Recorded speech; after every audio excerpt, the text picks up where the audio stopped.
Ashama harka fuunee kabajamtootaaf hordoftoota kiyyaa bakka jirtanitti nageenyi waaqayyoo isiniif abaayyetu jechuun jaaladha. Akkam jirtu nagaa keessanii ani baay'ee nagaa kooti. Waaqayyoof haa galatu.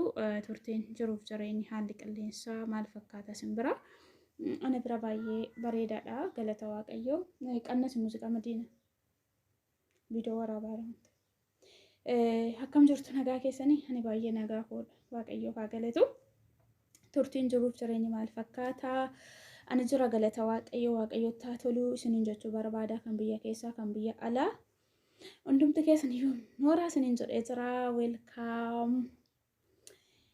As duraan warreen mana kootiif haaraa taatan sabiskiraayib gochuudhaan laayik gochuudhaan gara maatii keenyaatti dabalamaa isiniin jedha.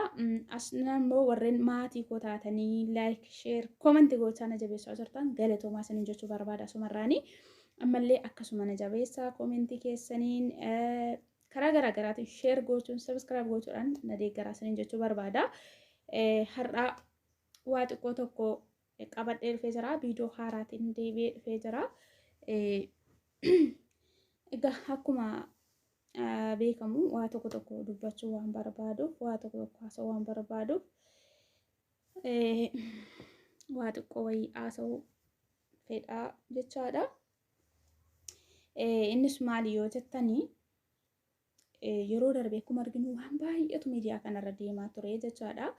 Namoonni baay'een keenya faayidaa keenya guyyaa har'aa, laayikii keenya guyyaa har'aa, biyuu keenya guyyaa har'aa ilaallee waan nuun gashiniifaa keessa kan galu baay'een keenya hin jirraa jechaadha. Maaliif sababni isaa otoo nuuroo mataa ofii namni tokko jecha dubartiin tokko bor nuuroo godhachuun hin oolu. Bor namni ammaa ullaanii kanarras haa ta'u biyya keessaas haa ta'u namni osoo hin jaalatiin yookiin osoo nama tokko walitti hin jaalatin namni dhuguma akkas deeme dura yeroo abboota keenyaa dubartiin tokko baatee dhiira tokko hin jaalatu ture. Dura yeroo abboota keenya amma garuu shamarran namti kamiyyuu ofiishii jaalatte jaalatteeti gara maatii qaqqaba malee namni dura osoo hin jaalatiin gara maatii qaqqabu ni jaa. Hin beeku taris jiraachuu danda'a taris jiraachuu dhiisuu danda'a maybe. Garuu kana keessatti torbee darbe kana keessa waa Abiraamii fi waa'ee Ruutaa baay'ee tokko waan nama gaddisiisudha. Namoonni kamillee kan baatee deemu sababuuf jecha namni tokko jechaadha. Sila garaanuu keessa hin jiru kaan inni ulfooftee fa'aa jedha. Kaan immoo bakka waan baay'eetu jira. Fiqiranyaa isaa duraatu deebi'ee dhufee fa'aa kan jedhu jira yookiin kan inni dura jaallateetu deebitee saba dhuftee gatee baqatee minaamin kan jiru baay'ee isaatu jira. Garuu dheengadda viidiyoo san galakkisan namni dhumaate yaa'u uummanni keenya viidiyoo jalqaba yookiin sekoondii tokko osoo hin dhaggeeffatin koomentii barreessee fiiga. Koomentii barreessee fiiga yookiin mata duree sana keessa gadda jiraachuu danda'a. Akka tambaladii isaarra bichaa miti. Akkas ilaaluu qabdu jechaadha. Namni tokko mata duree sana bichaa ilaaleetu koomentii barreessa osoo hin taane keessa sana keessa waanta jiru xiinxaluun barbaachisaadha. Baay'ee mata duree isaan qabatanii deeman keessa waan isaan dubbatan keessa maal tokko jiru hubachuun barbaachisaadha. Xiqquma ishee ilaaltanii viidiyoo isaanii keessaa xiqqoo kutattanii baatanii fiiguun faayidaa isiniif hin qabu. Maaliif amma dhumaatti hubachuun barbaachisaadha. Maaltu achi keessatti akka haasa'ame amma viidiyoon ani hojjedhu yeroo maraa keessatti maalan akka achi keessatti haasa'e maalan akka achi keessatti dubbate hubachuun barbaachisaadha. Maaliif osoo hubatiin yoo ati jabaadhu maal naan jettee deemtu maa faayidaa tokko hin qabu. Yoo ati hubatte yoo ati irraa hubatte waa tokko irraa deebite anallee na fayyada sillee si fayyada. Sababni isaa maaliif yoo jette namni tokko duruu wal jaalataa duruu walitti bu'a. Sumsumni ammaa yeroo walitti bu'u walitti bu'a. Namni walitti bu'uun hin oolu. Jaalala keessatti immoo jaalalli lola hin qabaanne iyyuu hin mi'aawu jedhamu been akkuma dhageessan. Dhuguma jaalalli lola qabu baay'ee barbaachisaadha. Sababni isaa maaliif qoramuun bara waan hundumaa keessa nama dabarsa. Yoo qormaata har'a lafa kanarratti hin argine ta'e boodallee yoo qormaata tokko sitti dhufee sanumaan batattistee baduu dandeessa. Qormaanni waa baay'een namatti dhufa. Ishii har'a sabiskiraayibiif biyuuf laayikiif har'a yookiin saantima tokko saantima lama yoo lakkaa jettanii fiigdan miti. Namoonni as dura abbaa manaa qabdan jaalallee dhugaadhaaf yookiin qalabatii waa'ee qalabatii beektan isiniif galuu danda'a. Namoonni immoo qalabatii hin qabne waa'ee jaalalaa hin beekne yookiin immoo feesbuukii irraa tiiktookii irraa akkasuma yuutuubii fa'arraa argitanii jaallattanii zummettanii dhumaa fi nama balleessuu nama maqaa namaa bukeessuu barbaadan stop. Maaliif sababni isaa boorullee isin hin fayyadu. Isinoo booda nama akkamii jaalattu wanta akkamtu isinitti dhufa qormaata akkamiin natti dhufa. Hunduma namaatti namni qormaata hin argine hin jiru. Gaa'elli qormaata qaba. gaa'elli qormaata qabu immoo barbaachisaadha. Maaliif yoo gaa'ela kee keessatti qormaata qabaate gaa'elli kee bor waan gaariitti baata. Tokko tokko immoo gaa'eluma keessatti iyyuu wanti miidiyaa irratti bahus jira, wanti miidiyaa irratti hin baanes jira. Maaliif haati manaa tokkoo fi abbaan manaa tokko waanuma bakka mana keessa wal lolan miidiyaa baasuun hin barbaachisu. Miidiyaa baasuun hin barbaachisu. Maaliif kan abbaan manaa fi haati manaa afuma biratti yookiin jaalallee dhugaa fi kan biratti xumuranis hin jira. Kan biratti fixanii araaramanis hin jira. Maaliif waan hundumaa waa xiqqoo miidiyaa irratti yoo fiigan waama xiqqoo lola xiqqoo yoo nam tokko walitti buufate miidiyaa irratti yoo fiigan namaa faayidaa tokko hin qabu. Kun dhaamsa kooti. Maaliif yoo jettan bor kun si mudachuu danda'a, bor kun na mudachuu danda'a. Bor abbaa manaa kootti bu'e jedhee yoo miidiyaa irra qabadhee fiigee ittuu jireenya koo balleessa malee waan jireenya koo deebisee hidhuu hin qabu. Maaliif asitti namni biraa waan jireenya koo miidhuu viidiyoo hojjetee baatee fiigaa, asiis immoo namni biraa tokko waan biraa baatee fiigaa, gaafa inni isaa argu deebi'ee jireenya kiyyallee nama gaddisiisa. Bakka waan baay'ee nama gaddisiisa. Waan baay'ee tokko osoo anoo jaalallee qabaadhee jaalallee koo walitti bu'e. Akkuma argitan kana keessaa bara kana keessaa waan hundumtuu amanamummaa dhabeera. Inni abbaa manaa kooti kaleessa wajjin ture jedhu qullaa viidiyoo baasee gara tiiktookittis baasa gaafa birinitti ergamuu dhaban. Kanaaf waan garaa garaarraa of eeggachuun barbaachisaadha. Waan hundumaa keessatti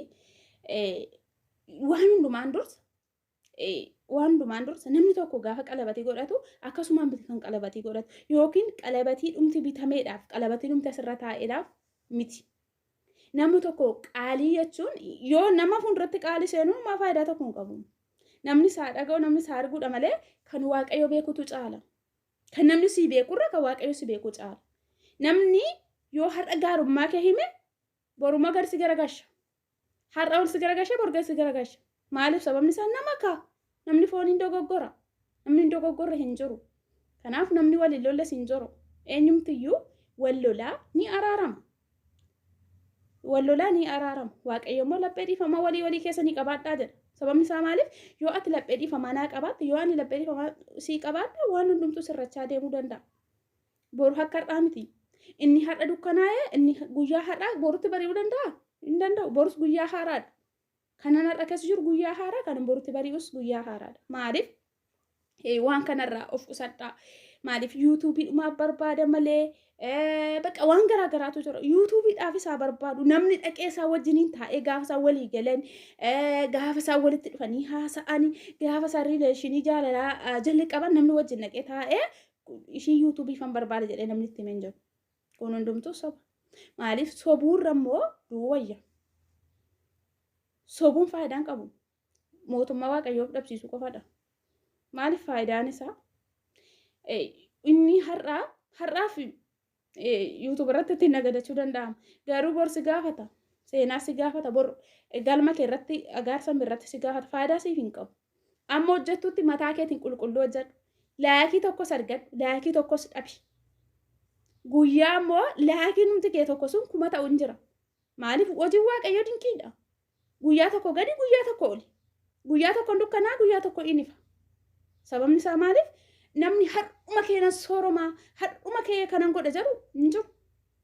Hundumti keenya obsa qabaannee waa baay'ee keessa darbinee rakkina keessa darbinee waan hundumaa keessa darbinee isin immoo warroonni ganaa gara gaa'ilaatti adeemtan ganaa waa'ee jaalalaa waa'ee qalabatii warroonni hin beekne waa'ee qalabatii keessan galiinaa waan garaa garaa keessan seeninaa wanta isin hin galle tokko haasa'uun faayidaa hin qabu. Qalabatiin akkasumaaf hin hidhamu. Dhaamsi isin hidhamu kan. Maaliif tokko immoo osoo waa'ee nama sanaa hin beekne namni tokko ani waa'ee asnaa namni hin beekne tokko waa'ee asnaa yoo dubbate ani yoo gurri koo hin dhageenye teessumatti dachaa torbaan deebi'a. Ati duuba korra waan barbaaddetti ittiin biifuu naannachuu dandeessa. Ittiin laagii funaannachuu dandeessa. Garuu borsumata hammata. Waanuma facaaste hammatta. Waanuma gadi baastee facaaste san deebistee fudhatta. Kanaaf waan akkanarraa of eeggadhaa. Gaafa namni tokko gorsii qabatee dhufu amma dhumaatti dhaggeeffadhu. Waa irraa baradhu bayi. Zummettee dhuma. Asirra teesseedhaaf zummettee dhuma bayi. Waa hubadhu. Gaafa namni tokko waa baatee dhufu, gaafa namni lolas qabatee dhufu, lola sana keessaa bu'aa argachuu dandeessa. Gaafa namni gorsas qabatee dhufu, gorsa sana keessaa waa fudhachuu dandeessa.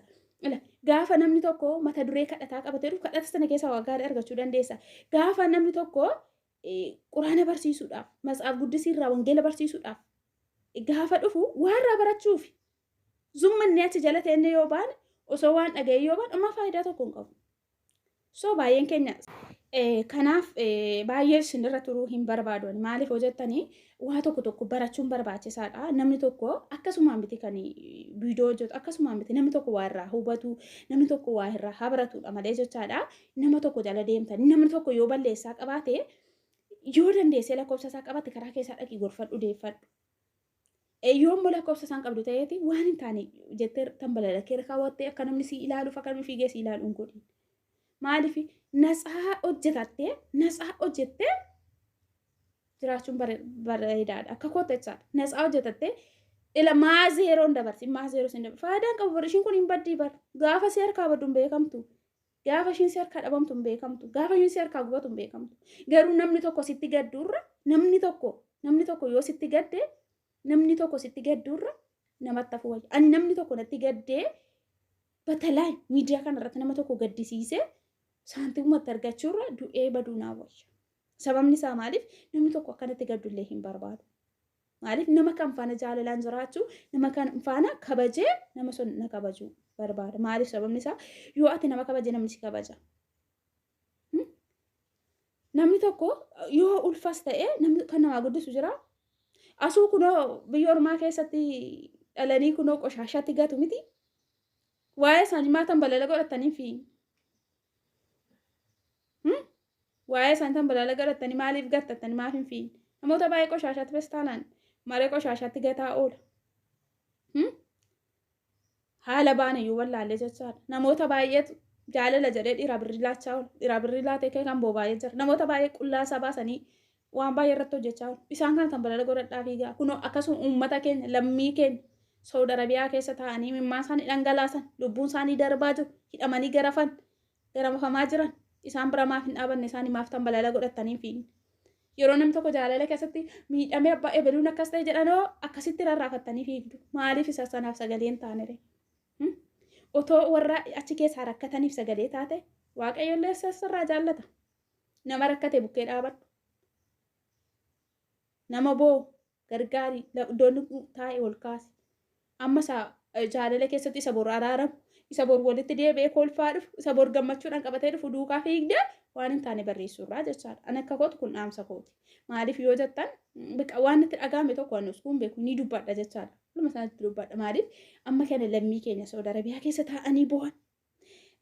Lammii keenya hidhamanii reebamaa jiran isaaniif sagalee haa ta'u. Akkasuma biyya keenya sagalee haa ta'u. Biyya keenyaaf haa kadhan.